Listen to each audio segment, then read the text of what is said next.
قصة سندريلا. قصة سندريلا حصلت زمان في زمن الملوك والأمراء.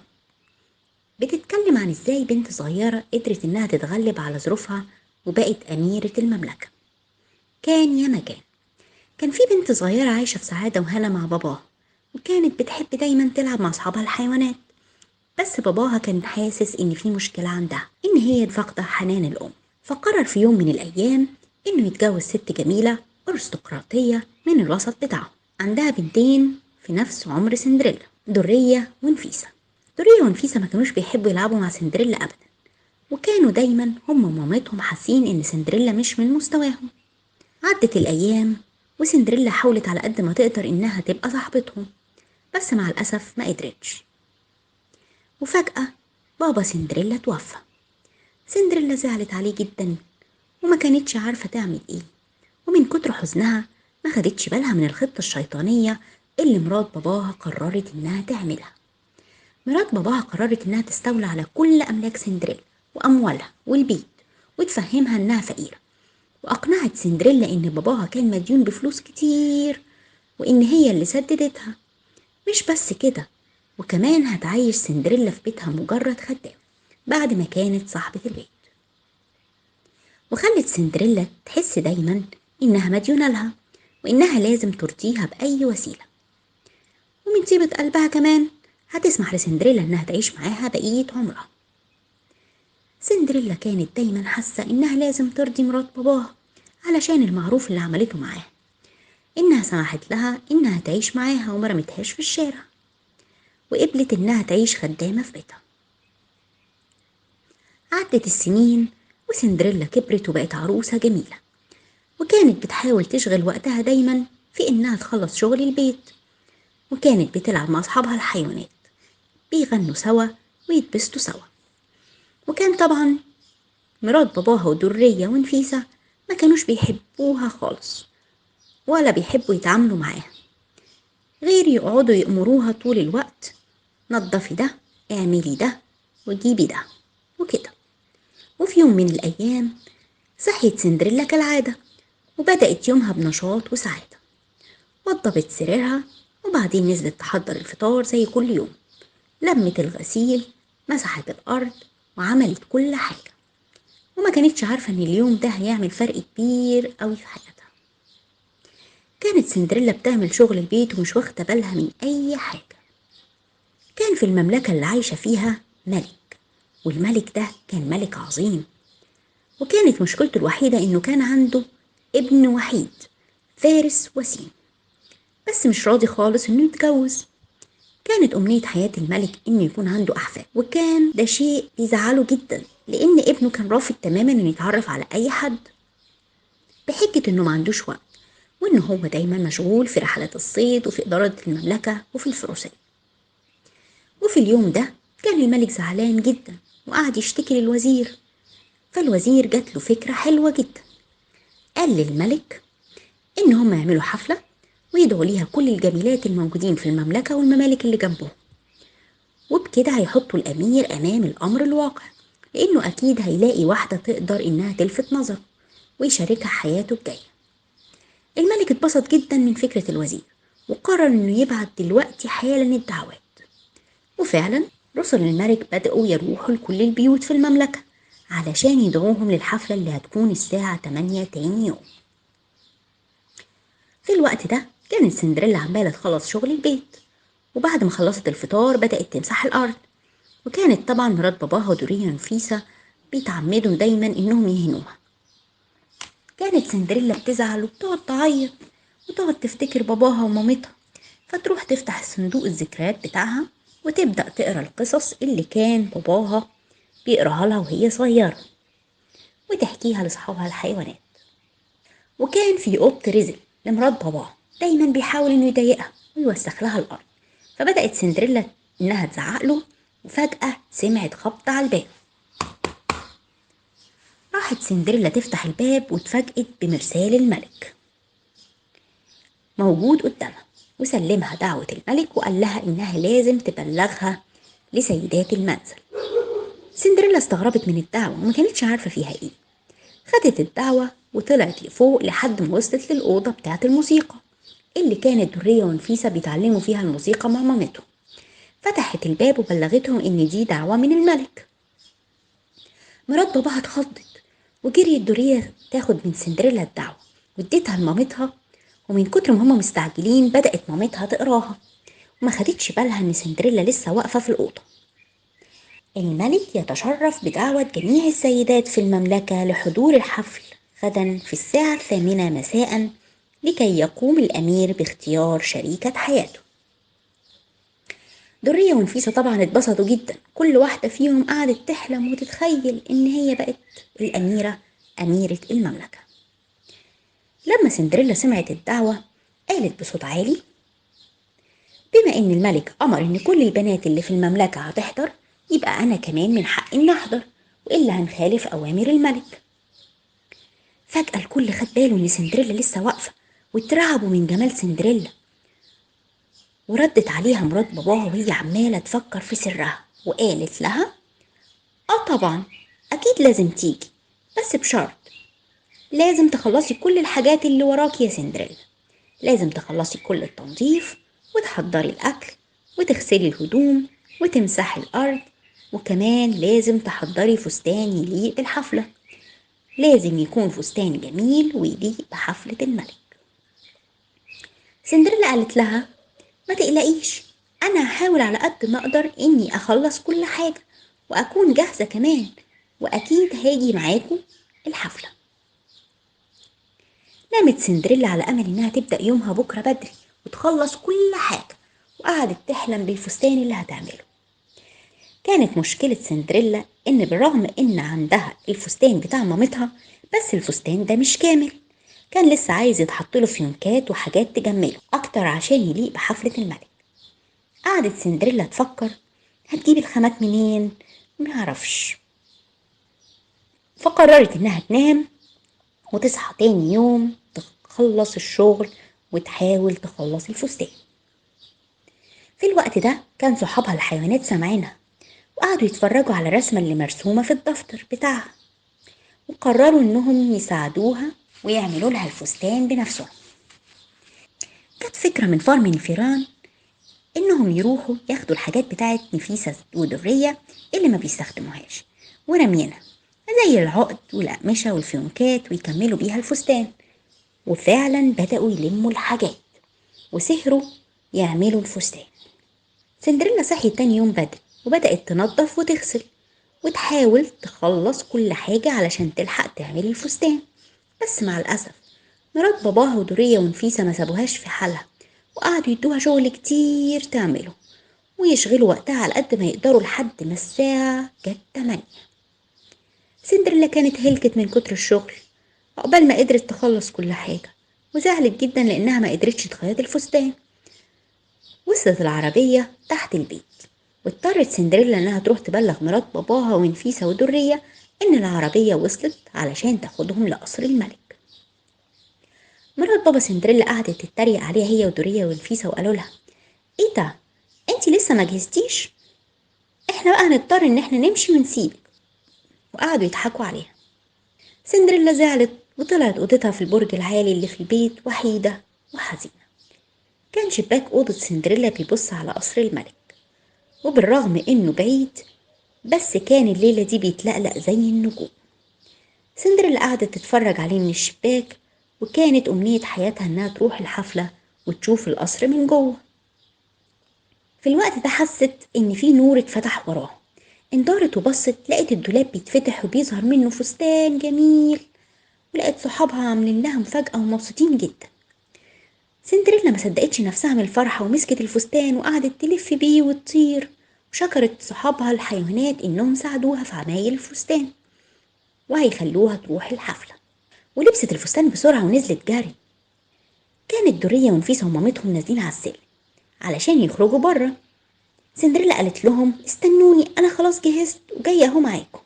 مرات بابا سندريلا طبعا فوجئت إن سندريلا جاهزة، ولما نفيسة ودرية شافوا فستان سندريلا صعقوا كلهم وما قدروش يستحملوا وفكروا: ازاي سندريلا تبقى بالجمال ده وتروح معاهم الحفلة؟ طبعا الأمير هيبص لها هي ومش هيبص لهم أبدا. مرات بابا سندريلا حاولت إنها تفكر بسرعة في أي طريقة تخلي سندريلا ما تجيش معاهم، وخدت بالها من العقد بتاع نفيسة والقماش بتاع درية، فقالت لها صحيح انتي جاهزة، بس ايه ده يا سندريلا، هو انتي لابسة العقد بتاع نفيسة؟ ايه ده، هو ده مش القماش والفيونكات بتاع الدرية؟ درية ونفيسة فوجئوا ان سندريلا لابسة الحاجات بتاعتهم، ومن غلهم قربوا منها وقعدوا يشدوا العقد ويشدوا الفيونكات ويشدوا كل حاجة لحد ما قطعوا لها الفستان تماما. وسندريلا زعلانة وعمالة تقول لهم استنوا، انتم بتعملوا ايه؟ انتم هتبوظوا فستاني. وقعدت تعيط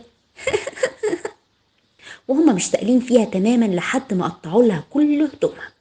ومرات باباها قعدت تضحك بينها وبين نفسها، وبعدين قالت لها كده يا سندريلا انتي ما بقيتيش جاهزة، ومش هنقدر نستناكي لحد ما تعملي فستان جديد، واحنا لازم نروح علشان نلحق حفلة الملك. خدت بعضها وولادها وراحوا ماشيين وهم عمالين يضحكوا ويتريقوا على سندريلا، وسندريلا زعلانة وعمالة تعيط.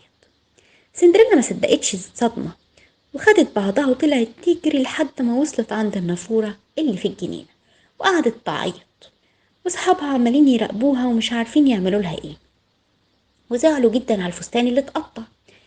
في اللحظة دي فجأة صحاب سندريلا شافوا نجوم عمالة تتلقلق، وفجأة ظهرت قدامهم ساحرة. الساحرة دي قعدت تطبطب على سندريلا وتقول لها بس يا جميلة قوليلي انتي ايه اللي مزعلك، بتعيطي كده ليه؟ اهدي بس وقوليلي ايه المشكلة واقدر اساعدك ازاي. سندريلا اتخضت وفوجئت ان في حد بيطبطب عليها، وفتحت عينيها بسرعة تشوف مين اللي بيكلمها، وقالت انتي مين؟ قالت لها انا الساحرة جميلة، لما لقيتك بتعيطي قلت لازم اجي اساعدك. انا كنت بعدي كل يوم من هنا وبشوفك وانتي بتضحكي وبتلعبي مع صحابك الحيوانات، ايه اللي حصل النهاردة عشان تبقي زعلانة بالشكل ده وعمالة تعيطي؟ سندريلا بصت لها بزعل وقالت لها انا كنت عايزة اروح الحفلة. قالت لها ايه ده، هو انتي بتتكلمي عن حفلة الملك؟ طب ايه المشكلة، ما تروحي الحفلة، ايه اللي حصل؟ فقالت لها انا ما اقدرش اروح الحفلة بالشكل ده. الساحرة الطيبة قالت لها فعلا، بس دي مش مشكلة، انا ممكن احللك الموضوع ده. وراحت ماسكة العصاية السحرية بتاعتها وحركتها في الهواء وقالت لها بيبي دي بابي دي بو. فجأة ظهر شعاع سحري من العصاية وطار وراح للقرعة العسلية الموجودة جنبهم، وخلاها تبدأ تتحرك بقوة السحر وتقرب منهم، وبدأت تكبر وتتلقلق لحد ما بقت عربية جميلة شبه العربيات بتوع الملوك والأمراء. سندريلا ما صدقتش اللي شافته بعينيها هي واصحابها الحيوانات. رفعت الساحرة العصاية تاني وقالت بيبيتي بابيتي بو، فطار الشعاع السحري وراح رايح لاصحاب سندريلا الفيران وحولهم لحصنة علشان تجر العربية. رفعت الساحرة تاني ايديها وقالت بيبيتي بابيتي بو لحد ما وصل الشعاع السحري للكلب بتاع سندريلا العجوز، وتحول الكلب للخادم اللي بيفتح لها العربية. رفعت تاني العصاية بتاعتها وقالت بيبيتي بابيتي بو، وراح الشعاع السحري للحصان العجوز اللي كان من أيام باباها، وتحول الحصان لسواق العربية. سندريلا ما كانتش مصدقة عينيها هي وصحابها، وكلهم مستغربين ايه الشكل اللي هم وصلوا له ده. وراحت من دار الساحرة ليها وقالت لها هيا جميلة، شايفة كل حاجة بقت كويسة ازاي؟ ما فاضلش غير انك تلبسي فستان جميل يليق بحفلة الملك. ورفعت الساحرة العصاية وقالت بيبيتي بابيتي بو، فتحول فستان سندريلا لفستان جميل بيتلقلق زي النجوم. سندريلا مش قادرة تصدق نفسها وجمالها، وراحت جري تجري تتفرج على انعكاس صورتها في النافورة. في اللحظة دي قالت لها الساحرة الطيبة انتي لازم تلحقي تروحي حفلة الملك، وخلي بالك يا سندريلا اهم حاجة انك ترجعي قبل الساعة 12. لو عدت الساعة 12 مع نهاية دقات الساعة هترجع كل حاجة لأصلها زي ما كانت، والسحر هيخلص، فلازم تعملي حسابك قبل ما تخلص الدقات تكوني هنا اهو. سندريلا قالت لها ما تخافيش، أنا مش هتأخر، أنا عايزة بس أروح أتفرج على الحفلة وأشوف القصر من جوه اللي دايما كنت بحلم أتفرج عليه. قالت لها الساحرة يلا يا سندريلا عشان تلحقي. ركبت سندريلا العربية وودعت الساحرة وراحت تجري بيها العربية لحد القصر. في اللحظة دي كان الأمير وصل الحفلة وبدأ يتعرف على الأميرات والجميلات اللي جايين من أنحاء المملكة علشان يختار شريكة حياته. بس مفيش أي واحدة لفتت نظره، كانوا كلهم شبه بعض، وده ضايق الملك جدا. وقعد الملك يزعق ويقول معقول مفيش واحدة في المملكة دي لفتت نظره؟ معقول ولا واحدة فيهم عجبته؟ أنا لازم يكون عندي أحفاد، لازم يكون عندي وريث للعرش. الوزير قال له ما تستعجلش يا سيادة الملك، الحفلة لسه بادئة، ومين عارف مش ممكن تيجي دلوقتي واحدة جميلة تلفت نظره وتاخد قلبه. في نفس الوقت اللي كان بيتكلم فيه الوزير وبيشرح ازاي ممكن تحصل معجزة بين لحظة والتانية، وصلت سندريلا الحفلة. وبالرغم انها دخلت متأخرة الا ان كل الناس اللي شافوها لفتت نظرهم بجمالها وجمال فستانها اللي بيتلعلق. في نفس اللحظة دي كانت درية ونفيسة راحوا يتعرفوا على سيادة الأمير، والأمير لسه بادئ يسلم عليهم بص لقى وراهم بنت جميلة مالة تمشي وتبص يمين وشمال. الأمير ما قدرش يرفع عينيه من عليها وسحرته، وساب درية ونفيسة وراح يتعرف عليها ويعرف هي مين. الملك خد باله والوزير عمال يوصف له في جمال البنت اللي ممكن تيجي بفعل المعجزة، وقال له ايه ده، انت فعلا كلامك صح، بص ازاي الأمير لفتت نظره البنت دي. الملك اتبسط جدا والوزير كمان، وأمروا الموسيقى إنها تبدأ. الأمير أول ما سمع الموسيقى طلب من سندريلا إنها ترقص معاه. كانت سندريلا مش مصدقة إن الأمير جه لحد عندها يتعرف عليها، وكانت مبهورة بكل حاجة جوه القصر، بجمال القصر وجمال كل حاجة حواليها، ونسيت نفسها لما شافت الأمير وبدأت ترقص معاه. وفاتت الليلة وهي عمالة ترقص، وسحر الليلة خلاها تنسى كل حاجة وكل حياتها، وتنسى هي مين وجاية منين.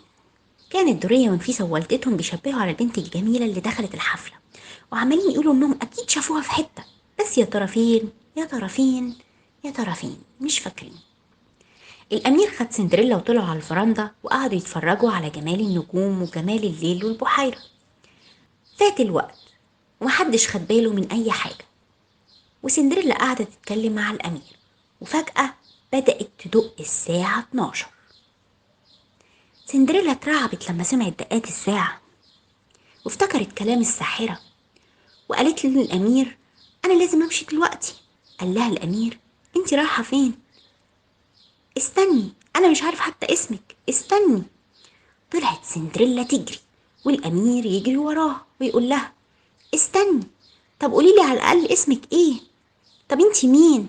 طب أعرف أشوفك تاني إزاي؟ سندريلا طلعت تجري وقالت له أنا مش عارفة أقولك إيه، مش هعرف أقولك أي حاجة، أنا لازم أمشي دلوقتي. وراحت واخدة بعضها وطلعت تجري، والأمير طلع يجري وراها بيحاول يلحقها، بس مع الأسف بمجرد ما دخل الحفلة كل الجميلات اتلموا على الأمير وما سمحولوش إنه يوصل لسندريلا. وسندريلا عمالة تجري، الوزير خد باله إنها بتجري فطلع يجري وراها عشان يسألها انتي مين ورايحة فين وسايبة الحفلة ليه. سندريلا اتكعبلت على السلم ووقعت الجزمة السحرية كريستال بتاعتها، بس ما قدرتش إنها تاخدها عشان الوزير كان قرب منها، وكانت دقات الساعة قربت تخلص من 12. طلعت تجري سندريلا وركبت العربية بتاعتها وخرجوا بسرعة من القصر ناحية الغابة. الوزير أمر الحراس إنهم يجروا وراها ويمسكوها ويشوفوا هي مين، وفي نفس اللحظة دي لقى الجزمة السحرية بتاعتها الواقعة على السلم، فراح واخدها وراح رايح جري عند الملك. كان الملك بيحلم أحلام جميلة إن الأمير اتجوز وجاب له الأحفاد اللي بيحلم بيهم. سندريلا طلعت تجري بالعربية وخلصت دقات الساعة 12، فتحولت كل حاجة لأصلها، ورجعت القرعة العسلية زي ما هي والفيران زي ما هم والحصان والكلب. سندريلا قالت لهم استخبوا بسرعة، حراس الملك جايين. حراس الملك جايين دلوقتي حالا وهيشوفونا، استخبوا كويس. فعلا استخبوا في الغابة في وسط الأشجار اللي حواليهم. في الوقت ده رايح الوزير للملك وصحاه من النوم وبلغه ان البنت الجميلة اللي اعجب بيها الامير اختفت. الملك طبعا صار وغضب وقال له ازاي ما تعرفش هي مين؟ ازاي ما تعرفش هي بنت مين؟ ازاي ما تعرفش هي من مملكتنا ولا من الممالك التانية اللي جنبنا؟ هي مين بالظبط؟ حاول الوزير انه يطمن الملك وقال له ما تقلقش يا سيادة الملك، انا هعرف هي مين. هي وقعت منها الجزمة الكريستال بتاعتها، وأنا هحاول أعدي على كل البيوت في المملكة والممالك اللي جنبها لحد ما أجيبها لحضرتك. ده وعد مني يا سيادة الملك. في اللحظة دي كان الأمير زعلان ومش عارف سندريلا راحت فين. سندريلا قعدت في الغابة مسحورة بجمال الليلة، وقعدت تحكي لأصحابها الحيوانات على جمال القصر وجمال الأمير ووسامته وجمال الملك وعظمته، وخدت بعضها ورجعت على البيت وكأن مفيش أي حاجة حصلت. درية ونفيسة رجعوا البيت هما ووالدتهم، ومحدش جاب سيرة خالص عن البنت الجميلة اللي أعجب بيها الأمير. فاتت الأيام وكل يوم كان الوزير ياخد بعضه هو والخادم ويروحوا رايحين يدوروا على صاحبة الجزمة، والأمير كان زعلان جدا جدا في القصر، مش عارف فين البنت الجميلة اللي شافها وهيلاقيها تاني ازاي، ويا ترى هيقابلها تاني ولا عمره ما هيشوفها في حياته. لحد في يوم من الأيام وصلت العربية بتاعة الملك عند بيت سندريلا. كانت درية ونفيسة بيبصوا من الشباك، ولما لقوا العربية بلغوا مامتهم. ولما شافت مامة درية ونفيسة العربية قررت انها تحبس سندريلا في الأوضة عشان محدش ياخد باله منها، والوزير ما يطلبش منها انها تقيس الجزمة. دخل الوزير وأعلن ان هو لازم يخلي كل البنات اللي في البيت تقيس الجزمة. وفعلا درية ونفيسة جم وقعدوا وحاولوا انهم يقيسوا الجزمة. واحدة فيهم طلعت رجليها طويلة قوي بالنسبة للجزمة، والتانية رجليها قدرت انها تزنقها في الجزمة، بس مع الأسف الجزمة طارت من رجليها وكانت هتقع تتكسر لولا ان الوزير مسكها قبل ما تقع على الأرض. في الوقت ده كانت مرات بابا سندريلا مبسوطة جدا انها مخبية المفتاح بتاع أوضة سندريلا في جيبها، لكن ما كانتش تعرف ان الحيوانات صحاب سندريلا بيحاولوا على قد ما يقدروا انهم يوصلوا للمفتاح وخدوه فعلا من جيبها من غير ما تاخد بالها، وطلعوا جري على اوضه سندريلا عشان يفتحوا لها الباب. بس طبعا القط المشاكس مرضيش يسيبهم في حالهم وطلع يجري وراهم عايز ياكل، وقعد يحاول يمسك الفيران ومش عايز يسيبهم يوصلوا لسندريلا ويفتحوا لها الباب بالمفتاح. كانت سندريلا عماله تعيط جوه الاوضه وتحاول تخلي القط يبعد عن الفار اللي ماسك المفتاح، وهي عمالة تراقبهم من عقب الباب. وطلبت من صحابها الحيوانات انهم ينادوا الكلب علشان القط بيخاف منه. وفعلا صحابها العصافير راحوا رايحين ينادوا الكلب، والكلب جه جري طلع يجري ورا القط عشان يمسكه.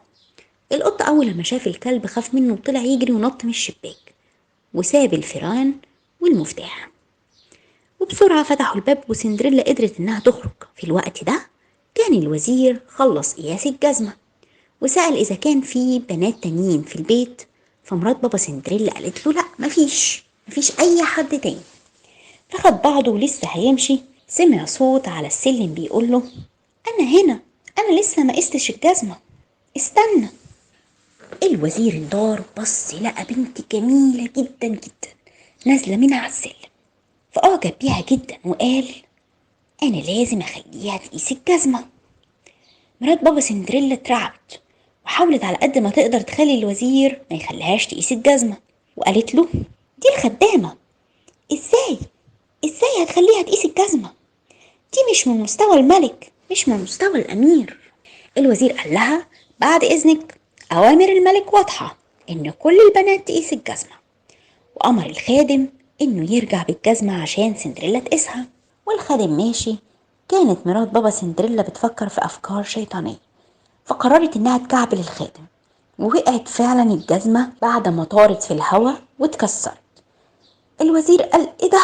ما قدرش يستحمل الصدمة وقعد منهار وعمال يقول ازاي هنفذ وعدي للملك؟ ازاي هعرف البنت الجميلة اللي كان بيرقص معاها الأمير بعد ما الجزمة انكسرت بالشكل ده؟ سندريلا صعب عليها الوزير وقالت له ما تخافش يا سيادة الوزير، ادي الفردة التانية بتاعة الجزمة، وطلعتها فجأة من جيبها. الوزير أول ما شاف الجزمة اتبسط جدا وطلع جري يمسكها، وفوجئ إنها فعلا نفس الجزمة اللي كانت معاه. ركع على الأرض وحاول يلبسها بنفسه الجزمة. الكل طبعا فوجئ إن سندريلا كانت رجليها مقاس الجزمة بالظبط، وإن هي البنت الجميلة اللي كان بيرقص معاها الأمير. الوزير اتبسط جدا جدا وراح واخد سندريلا وقال لها احنا لازم نروح القصر نفرح الملك والأمير. وفعلا الأمير أول لما شافها ما صدقش نفسه وفرح بيها جدا جدا هو والملك، وقرروا ان هم يقيموا الافراح. وكان فرح سندريلا جميل جدا جدا، كل اصحابها كانوا حاضرين ومبسوطين. واتجوزت سندريلا الامير وبقت اميرة المملكة، وعاشوا في تبات ونبات وخلفوا صبيان وبنات. وتوتة توتة خلصت الحدوتة، وكده خلصت قصة سندريلا أميرة الأميرات.